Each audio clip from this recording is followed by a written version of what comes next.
And welcome to Council's third Town Hall meeting on Reimagining Public Safety. As part of Council's Reimagining Public Safety initiative, we are hosting 6 town halls to hear from national experts and residents on a variety of different issues. This is in addition to focus groups and a community survey, which will help Council as we head towards passing an operating budget in February. Tonight, we'll be talking about improving accountability within our Division of Police and hear about updates on the progress of Columbus's forthcoming Civilian Review Board. Before we begin, I want to thank everyone for their work in preparation for today's hearing. I'd also like to pause and acknowledge the families of Andre Hill and Casey Goodson Jr., who have endured unimaginable loss of their loved ones at the hands of law enforcement. These families have stepped forward to use their personal loss to help advocate for better solutions for addressing accountability in law enforcement. I'd also like to pause and acknowledge the families and friends that have lost loved ones to violence this past year. Too many of our community members have been victims of senseless violence. Tonight's town hall is focused on accountability, and I truly believe that improved accountability will help build better trust between our community and Division of Police. This will help lead to our ability to help better prevent violence and ensure that when tragedies do occur, members of our community feel comfortable stepping forward to help law enforcement hold accountable as individuals when they harm their neighbors. We know that this will not happen overnight, but building a civilian review board that folks in our community have faith in, I believe, is foundational in building this trust. Tonight, we are joined by Department of Education Assistant Director Matt Smido and the Director of Government Affairs for CODA, Asleen Rodriguez, who is a member of the Civilian Review Board work group. Thank you for being here this evening. I know we're all going to be very fortunate to hear from you all on this very important topic. Also want to thank my colleagues who have joined us here tonight, President Hardin and Councilmember Remy, certainly the council staff and CTV and any members of the public for taking time to tune in tonight virtually. Wanted to pause and allow my council colleagues, our Council President Hardin or Remy, if they had any opening remarks they'd like to share with the public. Seeing or hearing none. Sorry guys, if you're there. I'm seeing thumbs up and nods. Okay. Thanks guys. With that, I'd like to begin with a presentation from Assistant Director Smido on the Civilian Review Board, after which we'll allow for council members to ask questions and discuss on this topic. Director Rodriguez will also be on hand to share her input as a vital member of the work group as well. Director Smido, why don't you take it away? Thank you. Chair Dorans, President Hardin, Councilmember Remy, thank you so much for allowing me to the opportunity to update you tonight on our work to develop the Civilian Review Board for the City of Columbus. In July 2020, as part of your work to reimagine public safety, Council passed an ordinance asking voters to amend the city's charter to allow for the establishment of an independent civilian police review board for the City of Columbus. Issue 2 passed with 74% of the vote, signifying overwhelming success. As you know, the charter amendment created a framework for the CRB, but there is still work to be done. To further develop the roles and responsibilities of the CRB, a work group comprised solely of community members was created. The work group was charged to make recommendations to establish an independent board to investigate officer misconduct, recommend discipline, and provide for civilian oversight and accountability based on national best practices and community expectations. The group was asked to examine similar boards and make recommendations on, among other things, how the board would be seated and structured, and the policies and procedures and funding necessary to accomplish its mission. The work group met 7 times beginning in early August. Their final meeting was in December of 2020. Members heard presentations from various groups and organizations. They looked extensively at the composition or responsibilities of other boards across the country. But most importantly, they deliberated and discussed and asked questions. From this work, the group made the following recommendations, 17 in total. The first set of recommendations are regarding the composition and structure of the board. The first recommendation is that the board should have 9 voting members with staggered 3-year terms, with a 2-term maximum. The work group also recommended that the members should be volunteers. The second recommendation is that the mayor should recommend board members for appointment with city council's approval. I must note here that some members felt strongly that community organizations have the authority to make appointments to the board. While we are determining how to involve community organizations in assessing and identifying potential candidates, we will also continue to discuss how these organizations may be involved in the appointment of members in the future. The third recommendation is that the mayor and city council should consider the following factors in evaluating applicants or referrals for membership. Diversity that is representative of Columbus, including race, ethnicity, age, politics, gender, sexual orientation, religion, socioeconomic status, and professional skill. Being a resident of Columbus or having a connection to Columbus, and someone who has a relevant knowledge and/or experience in a similar role. The fourth recommendation is that there should be no background or experience that automatically excludes someone from consideration. Instead, the mayor and council should consider applicants on a case-by-case basis. The fifth recommendation is about how a board member could or would be removed if needed.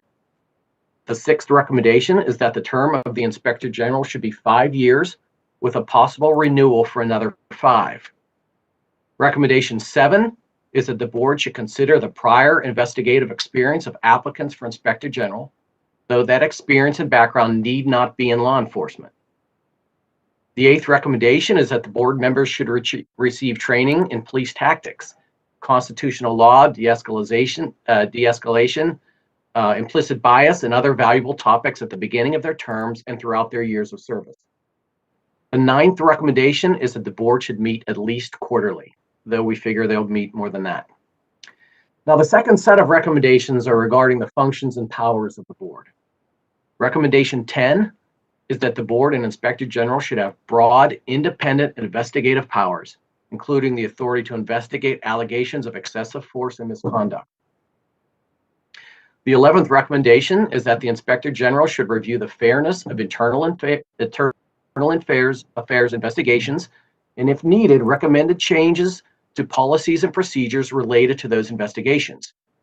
The 12th recommendation, consistent with the charter amendment, that the board should recommend discipline while the chief and safety director retain the ultimate authority to impose discipline. Recommendation 13 is that the board should oversee the implementation of the police division's policies and procedures, while the safety director and chief manage daily operations. The 14th recommendation, similar again to the powers provided by the charter amendment, is that the board may request the issuance of subpoenas with the approval of either city council or the city attorney. The 15th recommendation is that the board should engage the community along with the Division of Police in a non-law enforcement capacity and obtain input from the community on a variety of subjects. Recommendation 16 is that the board should report at least annually on the disposition of citizen complaints, division operations, and other topics. These reports should be made to the public, the chief, the safety director, and city officials. The final recommendation is that the board should recommend changes to Division of Police hiring and promotional policies and procedures and practices. So what are the next steps? We have already begun working with council staff on the ordinances that will be necessary to codify these needed provisions. Other provisions could be implemented by the board itself when it's seated.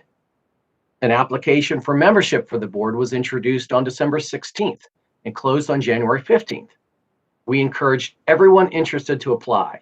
Over 200 individuals did. We are still working to determine how candidates are assessed and who assesses them, but we expect to work collaboratively on these appointments with City Council. Once the board is seated, we will work quickly to hire an Inspector General. In addition, we are continuing to negotiate with the FOP. It is important that we work with the FOP to provide the CRB with the powers and duties that were recommended by the work group. Thank you, Chair Dorans, and I appreciate the time this evening, and I appreciate any questions you may have. Thank you, Director Smido. A couple of housekeeping issues before we move into the Q&A. Just want to remind folks that later on in this hearing, we will have a presentation from the Saunders Company that will allow for some additional public feedback. And then we will conclude, as we've done with the other town halls, with public testimony tonight. But I also wanted to pause at this point and allow my council colleagues to ask any questions of Director Smito before I get to my questions. President Harden, do you have any questions for Assistant Director? Not right away. I think a lot of folks are interested, and thank you again, Councilmember Dorans, and thank you to Mr. Smito and to Asleen for getting us to this point. Obviously, we got here out of both the will and the demands of the community. And what we said, one was that we would take it to the residents and have them weigh in before we move forward, and they obviously did with resounding support, but that we'd also move as expeditiously as possible. And so I think you hit on a little bit, but just in terms of timing and really, how do we see this first year of the work of the Civilian Review Board coming about? And I think you also hit on this too, the role that the FOP will play in some of the very specific mechanisms and mechanics of how the board will work. Just really some more of a timing question. How do we really see, when do we see things really coming online, and their ability to actually fully execute their role as a Civilian Review Board? Chair Dorans, President Harden, thank you so much. We're trying to, I think, really gauge the need to move quickly with, as you mentioned, the need to be transparent with our work and to bring the community along with us as we go. I know that we've talked to council staff, and I mentioned we are working on the ordinances that we need to give the Civilian Review Board and ultimately the Inspector General the authority that they need. So, we'll have to get those ordinances introduced. I believe your staff has mentioned you wanted to have some hearings on that. That I think is moving in parallel with our need to get the board seated. As I mentioned, we are still working on a process to make sure that the community gets an opportunity, community organizations, community members get an opportunity to assess these candidates and make recommendations. We're still working on that process. But I would think hopefully, President Harden, within a couple months, we'll have that process and we'll be able to get the board seated. We are working on doing a search for the Inspector General now, but the charter amendment calls for the Civilian Review Board to hire the Inspector General. So we have to get the board seated first, and then we can possibly present them with some of the candidates that we have chosen for Inspector General, but they actually do the hiring of the Inspector General, I think, with the consent of the mayor. We are still working with the FOP now. As you probably know, it was held up a little bit due to the restrictions from the pandemic, but I believe our team of negotiators have met with them a couple times now. I expect that to be ongoing. As you do know, some of the very important parts of the powers and duties that we want to give to the Civilian Review Board and the Inspector General, including parts of the investigations, will have to be negotiated with the FOP. Thank you, Mr. Smito. Thank you, Thank you, Councilmember. Thank you, President Harden. Thank you, Council President. Councilmember Remy, did you have any questions for Assistant Director Smito? Yeah, thanks, Councilmember Dorans. Appreciate the opportunity to just weigh in tonight and learn more about this process. Thanks, Director Smito, for your work in this realm, and certainly Asleen for being here this evening. We had 206 applicants. Obviously, we've got to work through this process and how it's going to be seated. A little bit interested in talking more about this Inspector General role and like, is this a nationwide search? Is there certain qualifications we're looking for, and are they, is this is a full-time position, of course, and so what are the qualifications? And obviously we know the Civilian Review Board will be the hiring body, but wanted to understand as we move forward how that's going to look. Chair Dorans, Councilmember Remy, thank you so much. I really appreciate it. We know that the Inspector General will have investigative powers. The charter amendment calls for that, as it actually calls for the board itself to have investigative powers. We know that the work group recommended that the Inspector General have a background in doing investigations, but they said it need not necessarily be in law enforcement. So, but it also could be in law enforcement. So I think we want somebody who has this experience doing investigations. And I thought myself, like when we looked at this, like, well, what types of investigations that maybe are not law enforcement? And so then we talked about, other organizations. Somebody may be a forensic auditor, or they may be a postal inspector, or somebody who looks at insurance cases and things like that. So there were a lot more examples out there than I was aware of. So somebody who has at least, I believe, 10 years experience in doing these types of investigations. But Councilmember Remy, also somebody who has some experience in management. This individual will ultimately run this department of the Inspector General. We expect the board, not really, the board itself will be inside of the department of the Inspector General.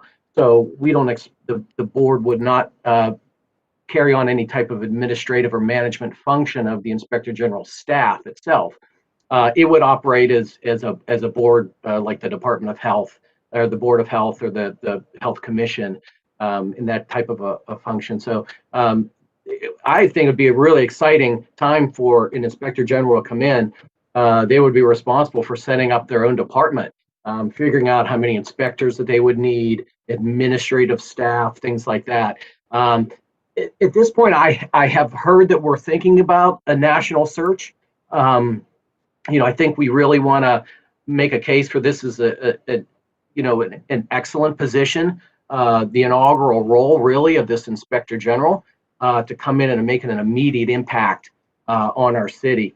And then also really help us determine what types of things should be investigated.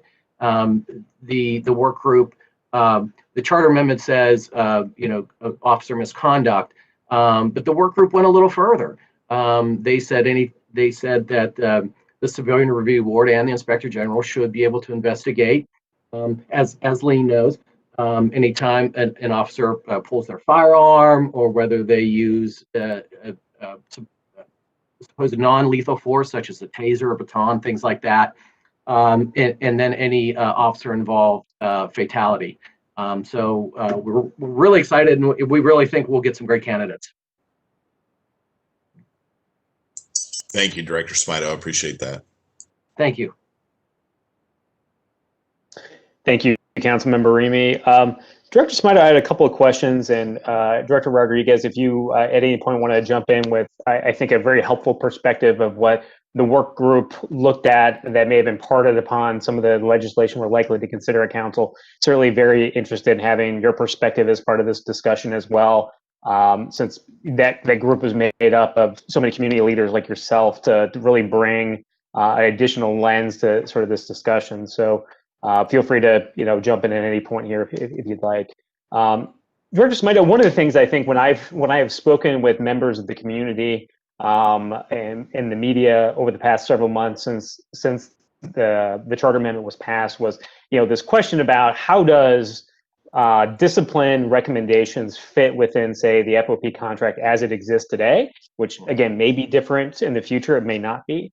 But I think you alluded to this earlier of setting up a situation in which still discipline is issued by the chief and then acted upon by the director of public safety separately from a recommendation by the Civilian Review Board. And I want to give you an opportunity to talk about, because I think this is really important for us to say we have an independent body that is looking at the same evidence, coming to their own conclusion compared to the current public safety infrastructure that we have in place. those answers the recommendations may be exactly the same, they may be different.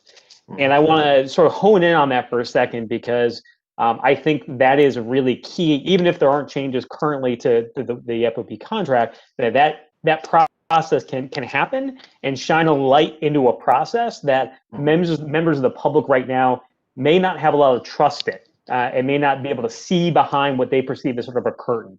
So I wanted to just give an opportunity to you or Director Rodriguez to talk a little bit about the process as it's currently potentially constructed, in order to again have somebody else out from the outside looking in and saying, based upon what we've seen, this is what we think needs to happen in this scenario. Sorry for the long wind up there. No, that's okay. Thanks, Chair Dorans. Director Rodriguez, I've been talking a lot, and it's so wonderful to have Director Rodriguez here. She was actually a work group member, whereas I just did the staff work. So, Director Rodriguez, please, I can answer, or if you want to jump in, or you want to let me go and then you answer. How, love to have your input as well. I'm happy to chime in here. Thank you, Chair Dorans and President Hardin, for convening this opportunity to talk with the community around this important civilian review board. So as a member, what became really critical in thinking about having an independent body to review this was so that the community could understand that we had selected 9, as we're looking at it, 9 community members who independently have come to this board to really wrap our arms around issues that extend past what is acceptable within the parameters of a police officer's duty. And so when we're reviewing, the importance of having this independent board is that community members can now know that their neighbors, that their friends, the people they respect have reviewed these critical documents, that we've done our own independent research on this with the Inspector General, that we've had a critical eye that's not within the structure of the police department, that really is about the community, because as you said, this is about community trust, and truly this is about restoring community trust, and it's not going to happen overnight. What I think is going to be extremely critical here, that Director Smito said, was at the front end of a member coming on the board, they will be informed, right? They will have all of this education up front to understand what is within the parameters of an officer's obligations and or their duty, and what is outside of it. So one, that sets that framework. Then we're going to be talking about implicit bias and all of these sort of things, which really allows all of our members to have a level set of where we're all starting. And by where I'm talking about the Civilian Review Board members, where they're all starting, so that they can have that conversation from the same place, not from the same perspective, because we understand that people are going to be coming with different lived experiences and different perspectives. But as long as we have the facts and the evidence, and that's what's going to be really critical, is having the appropriate facts and evidence to independently review, such that we can either come to the same conclusion, or to come to a different conclusion, which then becomes the issue of how does this situation get remedied and or disciplined. And I think that that's going to be really important, that the community sees we do this independent search. Director Smito, let me know if I missed anything. I put myself on mute again. I'm sorry, Director Rodriguez. No, thank you. That was absolutely perfect. The only thing I think that I would add is that currently we would have our Inspector General and our Civilian Review Board would have certain authority and responsibility to do certain investigations, such as if we were to participate in an IAB investigation, we could shadow the investigation, but we couldn't conduct the investigation itself, even though that we could make recommendations on discipline. We could also do our own investigation, so the CRB could conduct its own investigation still. and they would have the authority to recommend discipline again, but they still do not have the authority to impose discipline. So as Director Rodriguez said, having the civilian view and review of this, I think the transparency will be crucial for our community. And I'll just add, I do think it was tough for our members to know that we could not impose discipline. I think that was tough to say, okay, so we're going to do this search, but we're not going to have the right to enforce discipline. We can make recommendations as it is, but we could not enforce it. And I think that was hard. People grappled with that, and that was a tough just conversation, because it's like you do all of this work, right? You do this independent, and then to not be able to see discipline through was a tough part of the conversation. But to be able to at least make the recommendations was really, really important. Thank you, Director Smito and Rodriguez. I think it's very easy for us to jump into this conversation with both feet right now. So my staff has just sent me a couple of questions from the Facebook feed, and I think it's important for some foundational questions. And I think Director Rodriguez talking about sort of level setting and getting everyone in the right spot. Director Smito, could you talk a little bit about what the FOP contract is, why that matters to this discussion, and who ultimately sits at that table negotiating that contract? Chair Dorans, I can a little bit. I'm not a part of that negotiating team. But we did have the city attorney's office and our outside counsel present, I think, twice, Director Rodriguez, if I'm right, about the negotiation itself. This is, as everyone I'm sure knows, a collective bargaining agreement, and we negotiate with the FOP pretty much everything from hours work to the duty to days off to weapons and equipment used and things like that. It is I'm not sure how or when certain provisions of the agreement involving discipline were discussed originally, but ultimately that is part of the agreement, and that's we could negotiate with them certain things such as being able to impose discipline, but there are several other things that we need to work on with them as well. Yeah, and I'm happy to sort of answer part of the question that I asked too. Yeah, sorry, that's not really my area of expertise. I apologize. No problem, Director. I mean, I think it's important for us to understand, as far as getting back to sort of the discussion that Director Rodriguez was just talking about a moment ago about putting this process into place. The current collective bargaining agreement spells out what that disciplinary process is today. And the city is obligated to follow that contract in good faith.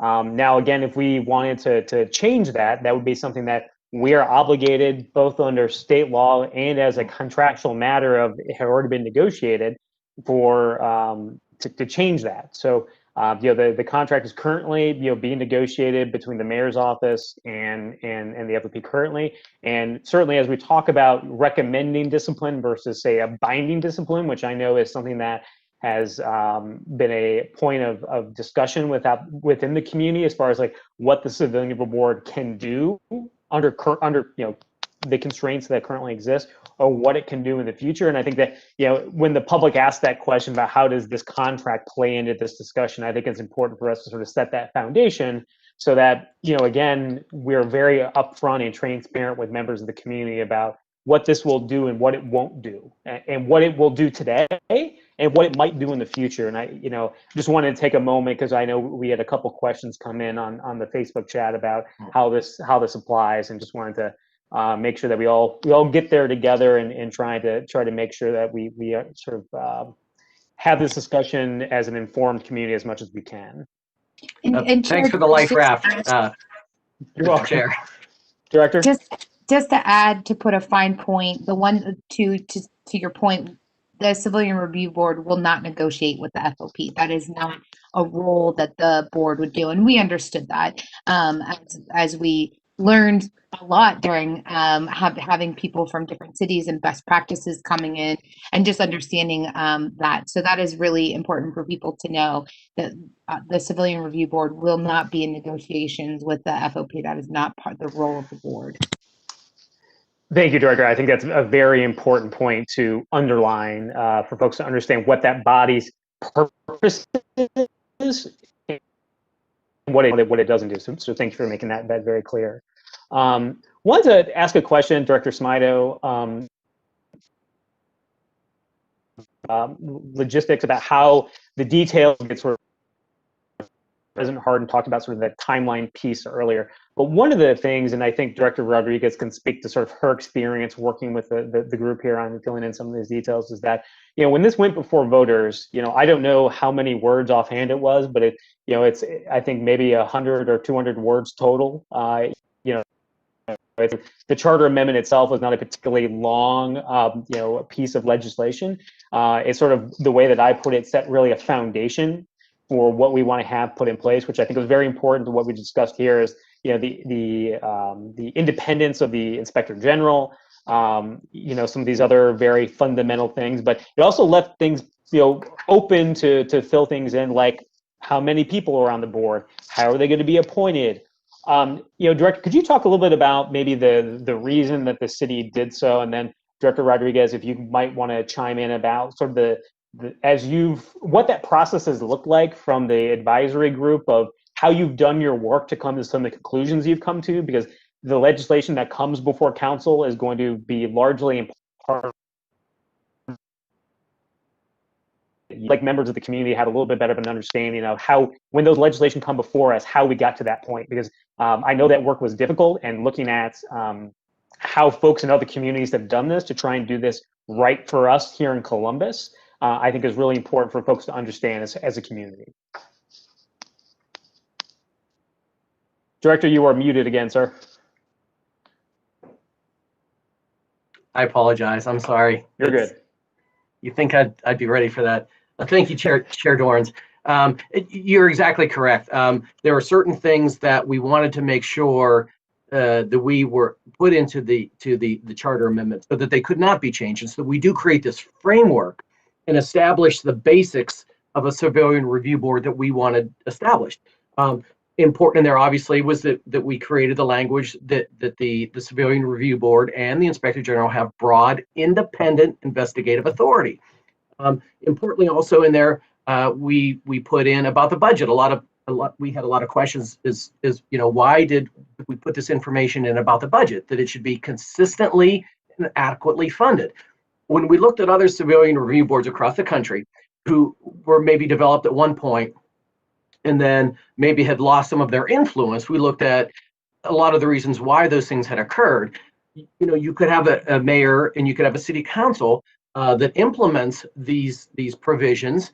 But as we know, we have new mayors and we have new city councils. So you may have a mayor and a city council that supports this work, followed up by a mayor who doesn't. And we found that the easiest way for a mayor, for a city council, to eliminate the authority or the work of a civil review board is by cutting their funding. So by putting specific language in the charter amendment that said that the Civilian Review Board should be adequately and annually funded, we made sure that we kind of bulletproof the Civilian Review Board in the case that we do have a future mayor or city council that doesn't support this work. So there were things that we knew that we had to put in the charter amendment to create this framework that couldn't be changed. But we also wanted the community to weigh in. We didn't have all the answers, and we didn't know what the answer should be. And we knew that we needed the input from our community, which is why, as you know, the mayor and council seated this work group, which itself was diverse and representative of Columbus. And we put these questions to this work group and said, what should this look like? What should additional duties and responsibilities of the review board and the inspector general be? How many members should it have? There are as you know, I'm sorry, the NACOL, the organization that represents civilian review boards across the country, we talk to them a lot. They have a database of, I think, hundreds of civilian review boards, and they're all different. So really looking at the different functions and pieces in all these boards and trying to figure out, which of these components in each of these cities is right for our city was difficult. So having this work group really just plow through this information and make the recommendations and judge, what this city is doing and what this city is doing and why they do it. And is that right for our city? I don't think we could have done that on our own. And I will ask Director Rodriguez to speak to this because she was part of the group that made these decisions. But it was very important to have this group doing this. So what I'll add here is that we labored over some of these decisions. We debated over some of these decisions. We had to come to consensus. That doesn't mean that everybody was happy at the end with some of the decisions, but it was that we were informed. So Director Smito brought the information to us. But when we had questions, they went back, researched the questions, and made sure that we were answered. This was also recorded so that the community could watch it too. So that was the other thing. This wasn't done in a quiet room in the corner of the city. It was also publicly available for people to watch. So one of the things I really appreciated was the amount of resources that were provided. There was pre-reading that was given to us. There were documents that were given to us prior to the meeting to review. We came in and we debated, should there be term limits? Should there not be term limits? What were the pros and cons? And I think what became really important here, and I really want folks to know this, what became critically important was that this board was not just a symbol, that it wasn't just a tree topper on your Christmas tree, that it really had legs underneath it, and that it had the power to have this investigatory ability to be independent in its investigation and to make recommendations around discipline. As much as we wanted to implement that as well, we wanted the power to be able to say, based off of this investigation, we found these results. This is the discipline we are recommending. And we wanted the community to be able to know that. We understand that this process can be laborsome. That's the other thing. When we were talking to our peer in Chicago, he was talking about how sometimes these cases are much more complicated than we anticipate and that they can take more time. So, but one of the things that I really want to make sure that this board does is that we move the process along. There's nothing more painful than somebody incurring injustice and having to wait 4 years to have results. That's unacceptable. And we said that as a group. It is unacceptable to labor 5, 10, 8 years where somebody's lived with this injustice, and every time the case is opened back up, it just opens a wound. So those were the kind of things that we talked about as a group. And it was really important that we had the right information, that we were allowed to ask the tough questions, and that Director Smito and his team got back to us in a timely manner with some of our questions. Chair Dorans, I would just like to add to that. Really, when we started doing this work and putting these meetings together, it was extremely crucial for us. We knew that we needed to provide information to the work group members, but we wanted them to talk. We wanted them to deliberate. And I think I said that as part of my prepared statement, is that was the most important part. We give them the information, and we gave it to them as much as we could in advance so that they could read it in advance. And then we stood back and let them talk, because that was the most important part, was when they talked through these issues and they deliberated, and sometimes they argued, but most of the time they came to these consensuses together. Thank you both. I think that's really important for, as we consider legislation coming up at council, for folks in the community to understand how we've arrived at some of the places that we've arrived at, and I just appreciate both of you walking us sort of through the process that has existed so far. Just a couple of questions. Again, these are mainly to, again, allow folks to sort of understand more about the proposals that are in front of us today and will be in front of us here down the line. Can you tell us a little bit about, and Director Smito, you alluded to this earlier, about, what are the situations in which the review board will have the legal authority to investigate, and maybe draw a distinction and a example of maybe one that it wouldn't?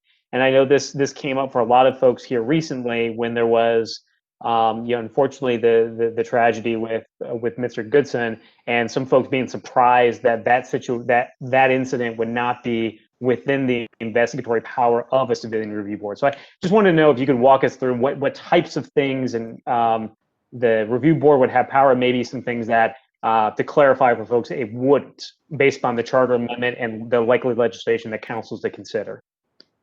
Thank you, Chair Dorans, and Director Rodriguez. Feel free to bump in, especially if I'm leaving anything out. Please, I really appreciate your input. Again, as you'll remember, the board, I was just staff. So yes, this is Chair Dorans, specifically the charter amendment, and our authority is around the Columbus Division of Police. The tragedy with Mr. Goodson was from the Sheriff's Department. So as this stands today, the Civilian Review Board, had it been existing at that time, would not have had the authority to investigate that incident. Other than that, and as long as it involves the Division of Police, the Columbus Division of Police, they would have pretty broad authority and importantly, independent authority to investigate pretty much anything that they wanted to. Again, the charter amendment calls for a misconduct, but the work group said we wanted to do more. We wanted to. I know one thing that the work group specifically said that they wanted the review board to look at was discrimination cases. That's something that they talked about a while. That was something that was very important to the work group, and it is in the report. And then also, anytime an officer draws their firearm or uses what we would call non-lethal equipment, such as a stun gun or a baton or tear gas or something like that.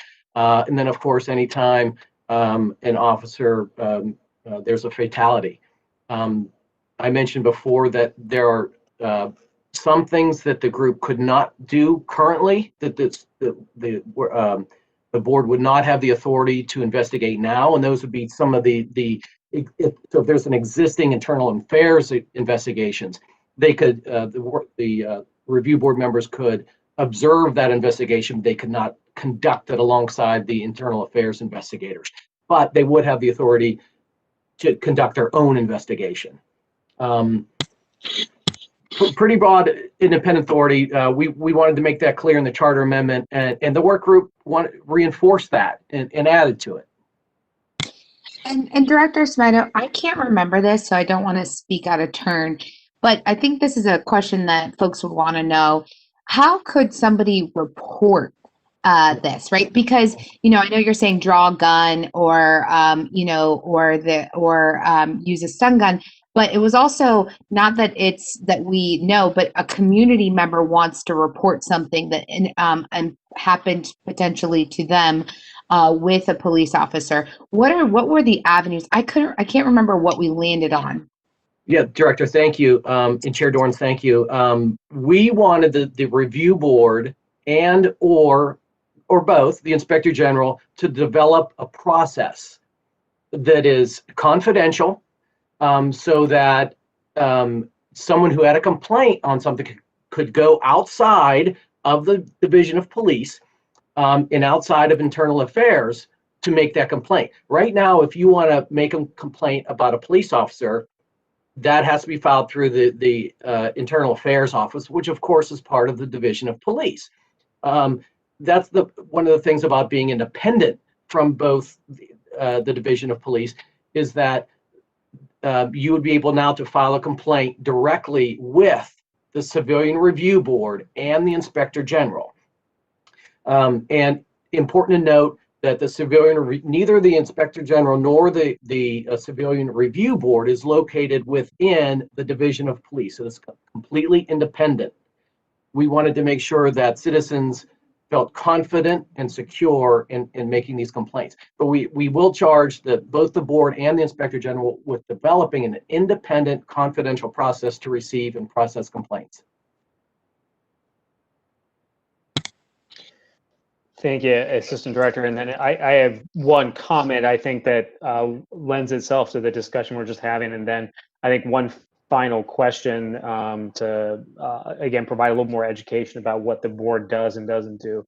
But one of the key words from my vantage point in the charter amendment itself was the ability to initiate an investigation on its own. And I think this is something as council spoke with folks at a national level before we crafted the charter amendment that was put before voters.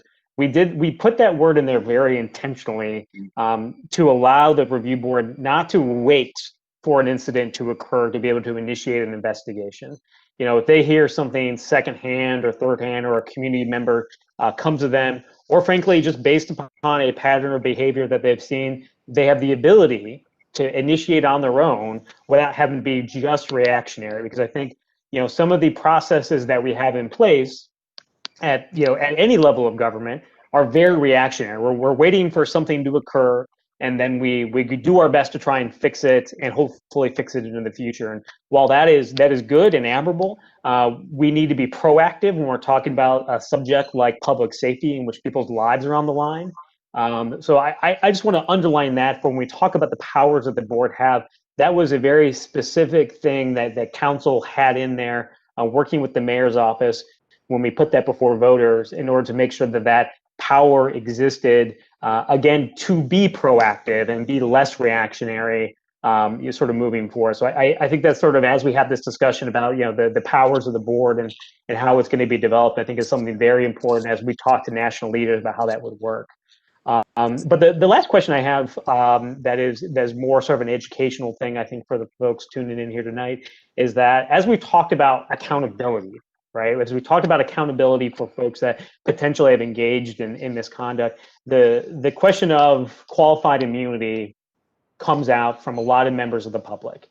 And qualified immunity, for those that may not be aware, and this is a point of discussion that came up with a forum that I was involved with a few weeks ago, is basically saying that if any governmental employee acting within their scope as a government employee are immune from private suit, meaning if a public employee arguably engaging within their role as a public employee engages in some type of misconduct, they have immunity from private suit. That is when the city, whether it's someone working for the Division of Police or anywhere else within the city, engages in some activity that ends up someone files a lawsuit, that's where the city ends up having to pay out potentially if a court or a settlement requires them to do so.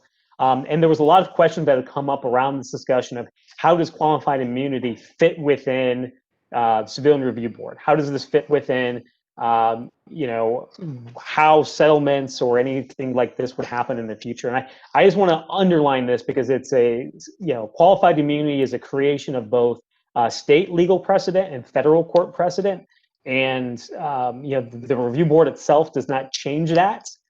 And I think it's important for folks to, again, zero in on what is the piece of accountability that this board is doing. And I know just as the entire community is having these discussions around accountability, I think it's important for us to underline, again, that specific piece, as I know a lot of folks have had that as top of mind of late, that the review board wouldn't necessarily change that state or federal court precedent because we don't have the ability to do so. And just, I guess that's not really a question, Director Rodriguez or Smido, just something that I wanted to make sure that was front and center as we talk about, what this board does and doesn't do. And I don't know if either one of you have any follow-up to that. I could address part of it unless Director Rodriguez would want to, or do you want? you want to go first? Do you want me to go first, or do you want me to just do it? Or okay. I don't feel qualified to answer this one, to be frank. But I do. I know that question has been out there, and I think it's important to address. So thank you, Chair Dorans. And Director Rodriguez, I'm not sure I'm qualified to answer it either, but I'll certainly take a stab at it. Chair Dorans, you're absolutely right, but I think that what this Civilian Review Board will do will bring that peace of mind and that community input into the process. Now, it'll be more transparent, and members of our community will be involved in these investigations and the deliberations, and they'll have a say in the misconduct in the alleged misconduct of our officers. And there will be consequences for those actions. There aren't obviously now, but our community will be able to weigh in on these. Not, as you mentioned, on the qualified immunity, that stands. The board, the Inspector General, will not be able to have any impact on that, but they can make recommendations on discipline, as the police chief and safety director have just most recently in Mr. Hill's case. So I think that the community, will have comfort in knowing that this review board, made up of members from their community, will be able to weigh in and make decisions on these cases. Thank you, both Director Rodriguez and Smito for both answering my questions tonight, my council colleagues, but also sort of giving us a platform for, honestly, the three of us to have a little bit of a discussion about, this very important piece of accountability and how it will impact the Division of Police and the community moving forward. So thank you both for being here tonight, and certainly being willing and open to engage. And certainly, if you have any final thoughts before we move on in the town hall, I would love to hear from you. I do have one final thought. I really want community members to know that we understand the communities that have lost trust within our law enforcement, that they still talk, that they still watch over one another, right? They know sort of the bad actors, if you will. Okay, stay away from. So the truth is that, like, the community knows what's happening. What we want, the Civilian Review Board now wants, is for the community to be willing to share what's happening, right? If they have an injustice, quite often they don't say anything because they don't think action will be taken. And I think that that's the most critical thing for community members to know, is that this Civilian Review Board is going to be financially backed so that it does have an inspector general, so that it can perform these independent searches, and also that we can make recommendations, the board can make recommendations in terms of discipline. And so, at the end of this, we were asked, what do you hope happens out of this? What do you hope happens? And everybody had their own perspective. So I'm going to share mine. This wasn't a group perspective. Everybody got to share theirs. For me, it's that when you go into any community, doesn't matter what zip code it is, that community feels that they can trust law enforcement to support their community so that it is safe and secure, and that it is safe and secure for everybody, right? I often say for all, not the some, right? That's the most important thing. And I truly want this review, my wish for this Civilian Review Board was that the community trusts it enough that they believe that there will be action taken if misconduct is evident, and that it will be taken quickly, that it will not draw out somebody's life and be sort of this open wound. That's really what I want the community to know. We really took this seriously.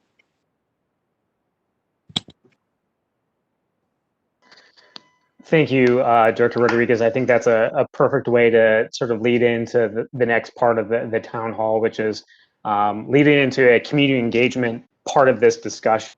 So thank you for both of you, thank you for sharing, but Director Rodriguez, thank you in particular for, I think, really articulating well about if what we want this piece of public safety infrastructure to do for folks in our community. So you have said it much better than I have, so I appreciate that. But now I'd like to turn it over to Gail Saunders of the Saunders Company to walk us through an audience engagement exercise so we can hear from folks participating at home. Ms. Saunders? Thank you so much, Chair Dorans, and good evening, Councilmember Remy and President Hardin and everyone. We are so excited about the opportunity to work with Columbus City Council in getting additional community engagement on these very important topics. Tonight's topic on investing in accountability is how we'll focus our questions tonight. And so we have a few questions that we're going to ask of you. The first thing that we're going to ask you to do is to go to your phone or open another tab in your web browser and go to www.mentee.com. I'm going to say that again. And for those of you who are on Facebook or watching through YouTube, we want you to participate as well. And so go to www.mentee.com. And once you're there, you're going to see a code. They're going to ask you for a code. The number that you will put in is 866177. I'm sorry, 8661711. 8661711. And once you're there, we'll begin our questions for you. We'll give you a little bit more time. And then, Angie, if you would be willing to present Cheryl so we can present our presentation. Cheryl is all set. Thank you so much. I don't see you just yet. And while we're waiting, we're going to www.mentee.com. And you're going to put in the code 8661711. It's on its way. There we are. Very good. And so our first question this evening is, the City of Columbus should invest in what? And that is your opinion, your thoughts, to create a police division that is accountable and just in its decision making.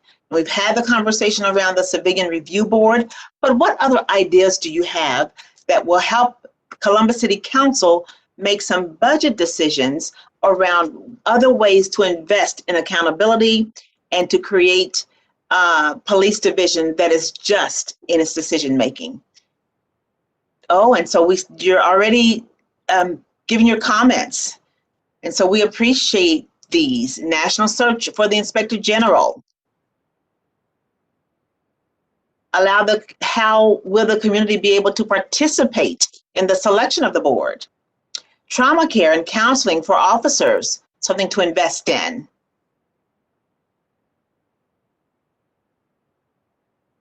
Keep them coming. Remove time limitations for filing complaints. Divest from militarizing of the police.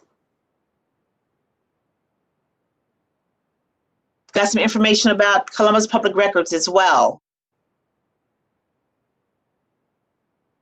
Any other ideas you may have, please go to mentee.com, 8661711. Better body cameras. Remain committed to CIT trainings.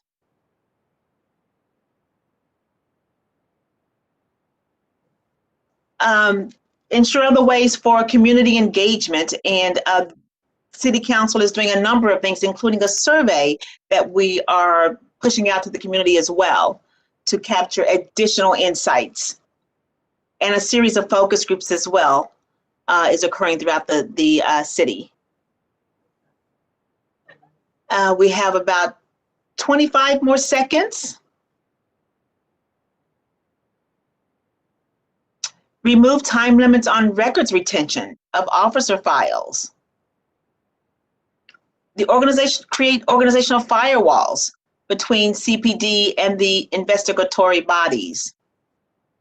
Thank you. Thank you for all of these. One of the things that City Council has charged us is to capture all of the data that we're getting in all of our town hall meetings, in addition to all of the data points that we're receiving from the survey and the focus groups. And they have charged us to create a very deliberate and complete report that will be available for the public at the conclusion of this work. So the public will be able to see all of the comments, the results of the survey, and the comments from the focus groups as well. And so interpretation available when making complaints, and then defunding the police.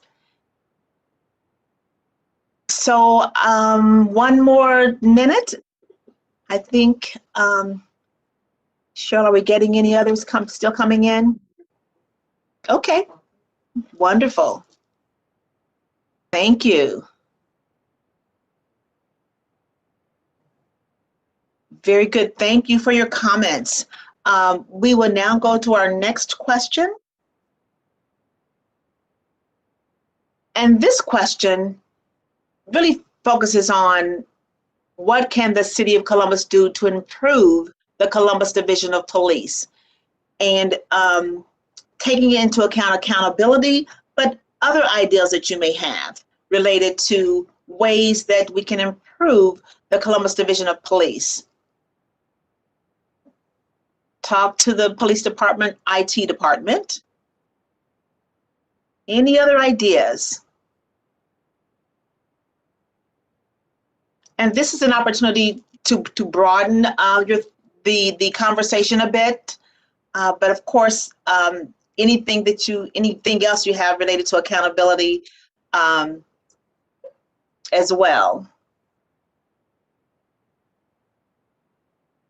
Very good. Thank you. Very good. Please keep them coming.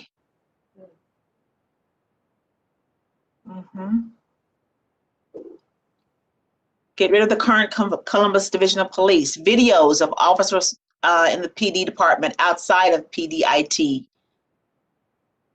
Interpretation available at all calls involving community members with limited English proficiency. Defund the FOP. Give incentives to officers to live within the City of Columbus limits. Rotate officers more often. That will come back around and I'll be able to finish that. Fire the officers who have a pattern of complaints from community.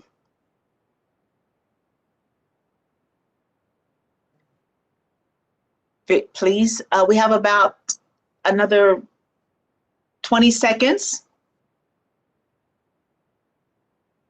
Remove and review and remove officers with extreme views. Give the review board real power. Change civil service rules on who is permitted to be hired. Rotate officers more often from street assignments. Stop using children and neighbors to interpret. That goes back to that request for more interpreters.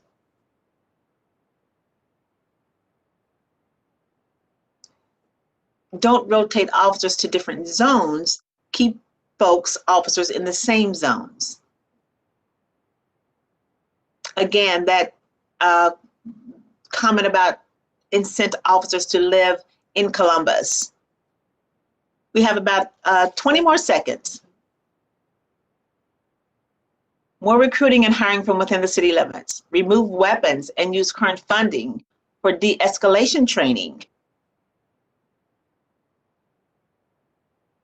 Okay. Thank you so much for your comments. And for a reminder, those who are on Facebook and on YouTube, those who are hosting watch parties, we would love for you to participate as well, please. Thank you. And the next question, how can the City of Columbus invest in the community to improve police relations. So this is investing in community initiatives, programs to improve police relations. Give us some thought around that.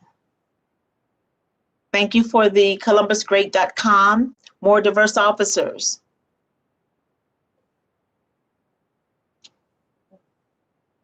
Any invest in the community to improve police relations and accountability.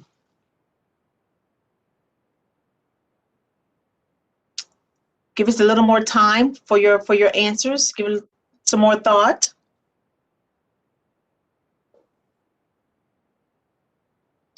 Oh, bring back the police athletic league, PAL.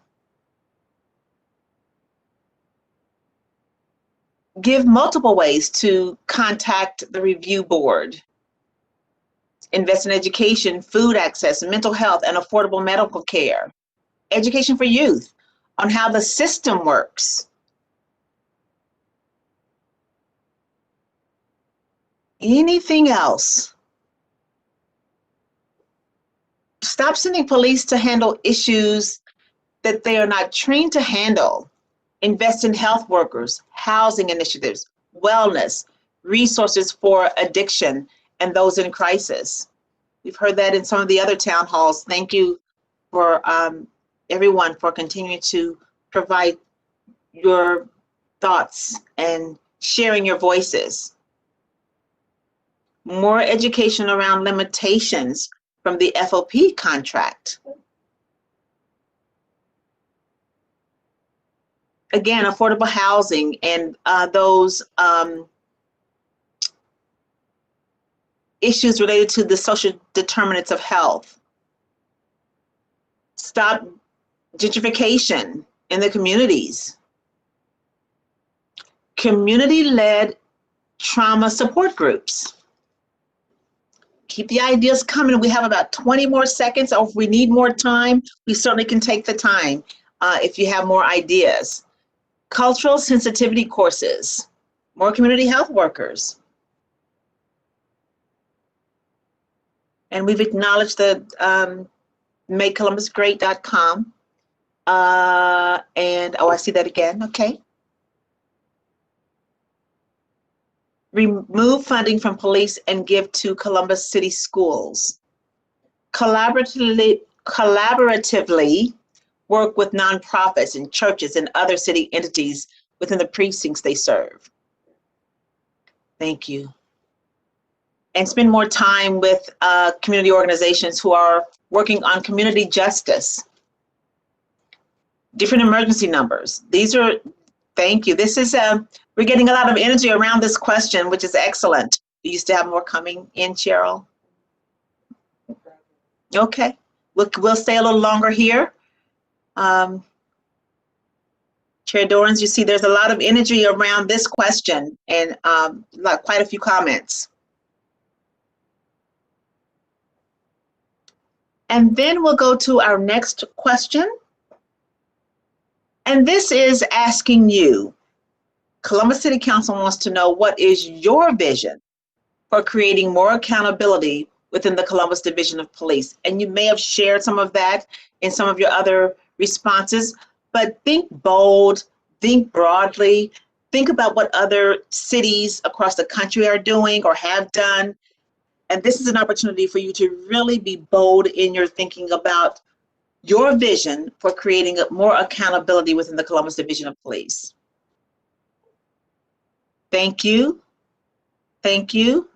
Getting quite a few comments about the FOP and qualified immunity. That was some of the questions on Facebook as well. Professional licenses for police. Dismantle the current structure. Require college degrees in officers. Create a reconciliation and healing commission. Other cities have those. Another comment about the FOP. Any other thoughts? Bold vision, bold vision. Following what New Jersey did. restorative justice.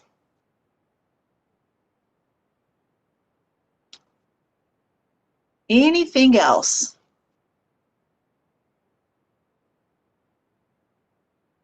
And I know there's been quite a bit of research from other cities, and we see again New Jersey as a model.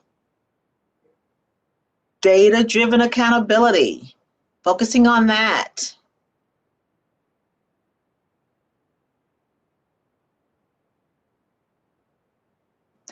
Take care the bad cops, address the bad cops, and make all disciplinary actions public.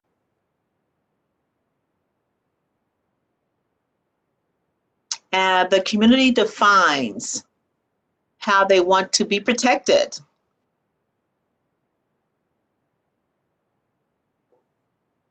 Deal with discrimination. They keep coming. Drug testing. Don't ignore the red flags. Be more intentional about caring for, and that will come back around. Another comment about the FLP and its power.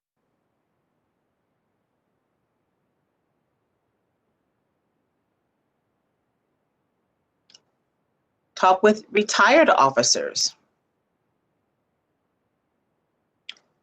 We have about 1 more minute.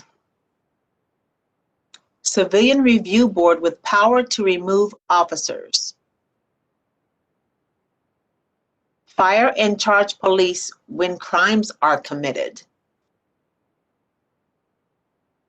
Provide reparations to Mr. Casey Goodson's family and other victims. Deal with discrimination among officers. This one too has quite a bit of energy around it, and we'll go a little longer. Low tolerance and zero tolerance policies for police misconduct. The vision for 0 residents killed by officers. Listen to the community. And City Council is continuing these town halls throughout the month of January, and the survey will also be continued through February 2nd. So that's it for that question. I think that may have been our last question. We do want to remind you that in addition to this public engagement opportunity, you have another chance to let your voices be heard, and that is through the survey that Columbus City Council has commissioned. And you can find that survey at columbus.gov/Reimagine Safety. Or you can go to the Columbus City Council website and look up Reimagining Public Safety and take the survey as well. And then if you have any additional questions, or if you have any comments that you want to add, Columbus City Council is giving you multiple opportunities to share your voices and to lift your voices. You can also email us at reimaginesafety@columbus.gov if you have any other comments or anything else you'd like to add. And so we certainly thank you for your time this evening. Thank you for your engagement. And as I mentioned, Columbus City Council has charged us with creating a very complete and deliberate report that we will provide to them, that will become a public document. Chair Dorans, I'll turn it back over to you. Thank you very much, not only for being here tonight to gather public feedback, but for all the work that you're doing to help us make sure that we're doing our best to be as community focused with this process as we can. So appreciate you being here and helping out with that exercise and everything else you're doing for council right now. At this point, we've reached the public testimony portion of tonight's town hall. I will call your name and the council staff will unmute your speakers. Folks will have 3 minutes to speak. I always try and say we're Midwestern polite here, so if you're about to finish your thought at the 3-minute line, we'll try and give you an opportunity to finish, but please don't take advantage of that politeness. We have two speakers this evening who have registered prior to the hearing today. The first speaker to come before this hearing is Destiny Murphy. Ms. Murphy, are you with us? Can you hear me? I can. Thank you for being here, and you have 3 minutes. So I just wanted to say that this is my first time really participating in the city council town hall meetings. So I really just appreciated all of the information and the knowledge that I got to kind of learn about the civilian board that's being put together. But I guess I just kind of wanted to say about the accountability when it comes to officers and everything that I've just been seeing in different cities and different states. Speaking on police brutality, is just that I do feel like when it comes to the officers, there's not enough accountability when they shoot somebody that's unarmed, when they commit certain acts against Black and brown bodies. It just seems like it's no justice, and we're just always crying, no justice, no peace type of thing. So I guess for me, I work in the medical field, and doctors and hospitals and nurses, we have to have the malpractice insurance. And I didn't really hear or see those questions. I wasn't able to pay attention like I probably should have, but I just feel like that should be something that we should inquire about, as officers having to carry certain insurance policies. So the taxpayers aren't left with the debt of paying those families off when people are killed or murdered. You know what I mean? Like, I feel like the officers should have to incur some of those penalties, and we can start being able to keep track of those bad apples that are constantly shooting or having misconducts. The same thing we do with our doctors and our nurses. You'll see who is shooting the premium up when it comes to your insurance. The other thing I wanted to kind of say is just, I feel like there should be a database. If we're already working on that, a database to keep track of those cops, you know what I mean? I think that their misconducts when they're wrote up, instead of it being internal, it should be made public knowledge. If it's already made public knowledge, that's great. And probably I just need to look into that, But I just wanted to say that I will continue to participate just so I can continue to educate myself. And I just really look forward to seeing if the civilian board will actually even make a difference, Ms. Murphy, I appreciate you being here tonight and being engaged on this issue. I did want to invite you to the Councilmember Remy, who's here with us tonight.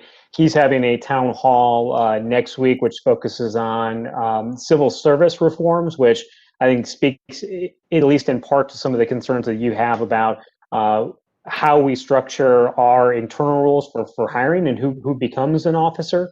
And what sort of requirements sort of exist there.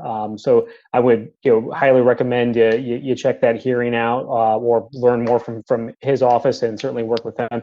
The other thing I would also tell you is that there was a state database for misconduct for officers that unfortunately the state got rid of, I think about a year or two ago. There is a push from State Representative Erica Crowley, State Representative Herschel Craig, and other members in the state legislature right now to bring that back to make sure that you avoid the issue of one of the things that, I'm not speaking directly to Columbus, but in general, what we've seen certainly across the country is that if someone's terminated because they're not doing the job correctly, they may move to a different town, different city, different state, and just get hired. And if they've been terminated in one place, that is a pretty good indication they probably shouldn't be doing that job somewhere else. So I'm hopeful that will be hopefully remedied on a state level. But certainly appreciate those comments here tonight, and also thank you for your service to the community as a healthcare worker right now. I know we're in the midst of a pandemic, and folks like you are certainly everyday heroes that are taking care of folks. So thank you for your work as well. No problem. Thank you. Yep. Have a great evening. The last speaker we have to come before council tonight is Mr. Brian Weaver. Mr. Weaver, are you with us? Yes. Can you hear me okay? I can. Mr. Weaver, you have 3 minutes. Take it away. My name is Brian Weaver. I am concerned because I've been speaking with the City of Columbus HR manager and Columbus Police Foundation board member, Miranda Bulmer. And I've had over 30 meetings with her, 1 hour meeting. And she states that law enforcement cannot change. It's all about the status quo, and admitted in these meetings a deletion of 100,000 police cruiser videos. The reason I know all this stuff is because I'm the police system administrator for the police department. And it's great that the mayor is getting new body cameras and all that, and I see that he's getting forth $4 million. But it does no good to have all these video cameras and system if we're going to delete they are asking the IT department to delete the data. If you go to my website, makecolumbusgreat.com, you'll see officer involved shooting, officer assaulted that happened outside the police, outside of the IT office in the police department. You'll see the officers covering up the cameras, and no investigation is performed. Just like you said, Mr. Rob, that when the officer gets in trouble, there's no accountability, no reprimand, and they transfer from police department to police department. And that's what happened in this incident here that happened outside of my office. And you can watch the video that I've downloaded and I posted on the website for the public to see. You'll also see on makecolumbusgreat.com that the police department asked me to delete FOP meeting videos. And I also have it in writing that they wanted me to delete it, and I refused to delete it. And then I also reported it to the Ohio Attorney General and Inspector General, and I have it in writing from them stating it is permissible to delete this data, even though the Ohio Sunshine Law states that it needs to stay in retention based on a retention policy. So we need accountability on our data and make sure that our audit logs are being reviewed by an outside company or outside vendor, because the audit logs are not being looked at, and we bring it to the police administration and city administration attention, and they ignore us because it's very technical and in-depth. But I can, if you would like me to provide forensic evidence and stuff if you wish to perform an investigation. Also, you'll see, you can also verify everything I say with public record, City of Columbus Public Record 20-1329. If you look at the document saying open meeting, you will see documentation of the meeting that is conducted in the internal affairs, where they say all the individuals are hesitant to come forward with a written statement at this time due to fear of retaliation taking place. There's cover up in the internal affairs, cover up in OVIs. I can play you a short little clip if you like from Miranda Bulmer, who states that officers will not change and it's all about the status quo. They might change regularly, and when they do, it takes a while to let go. Thank you, Mr. Weaver, for your testimony tonight. I believe Public Safety Deputy Director Speaks have been in contact with you, I think, on some of these issues, and I will certainly personally reach out to him to make sure that whatever is being provided is being appropriately followed up on and being taken seriously by the Department of Safety. Thank you to everyone. That brings us to the end of tonight's town hall on reimagining public safety. So we want to thank our guest speakers for being here tonight. Director Rodriguez in particular for her service on the group to help put together a proposal for the Civilian Review Board. I want to thank the council staff, especially Angie Burks and Mark Carter, for their work and making sure that these online events continue to function in our remote world as they currently exist. Certainly want to thank Gail from the Saunders Company for helping us set up and run the interactive portion of tonight's meeting. And certainly, as I mentioned earlier, all of her work and continuing to assist council in our outreach efforts on this important topic. Thanks to CTV for broadcasting this town hall as well. Most importantly, I want to thank the residents who participated tonight, whether you dropped in to just learn and listen. I think Ms. Murphy, who testified earlier tonight, appreciated her, not only her comments tonight, but also just talking about how we need to do as much of a job as we can to help educate folks about not only the issues in front of us here, but also the ancillary issues that have an impact on the reforms that I know council is interested in enacting in our Reimagining Public Safety package. There are 3 more town halls that are scheduled on this topic. We have next Wednesday, January 27th at 5:30 with Councilmember Favor. She will be leading a discussion on establishing alternative public safety crisis responses. The next Thursday, January 28th at 4 p.m., Council President Pro Tem Elizabeth Brown will be talking about investing in violence prevention. And this series will be capped off by Councilmember Emmanuel Remy, who joined us here tonight, which I thank you again for being here. Councilmember, he'll be hosting a discussion about investing in accountability and a better division of police on Tuesday, February 2nd at 5:30. Again, as I mentioned, when Ms. Murphy was testifying, part of that discussion will be around civil service rules and how that impacts ultimately who is hired and works for our division of police. Council is continued to take feedback during these town halls in conjunction with resident survey responses and qualitative data that we've received from the Saunders Company's focus groups to help craft a 2021 operating budget that prioritizes residents' voices and keeps families in our communities safe. Again, appreciate folks' involvement and interest. And as I've said to a number of folks as this conversation, reimagining public safety isn't about one issue or one town hall or one piece of legislation.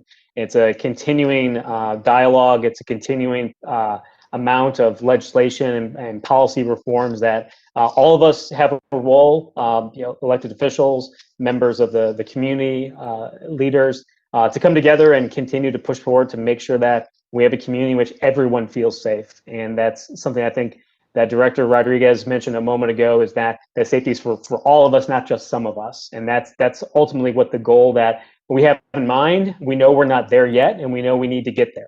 So that is why this council is intensely focused on doing what we can as a legislative body to move us closer to that ultimate goal of everyone in our community feeling safe.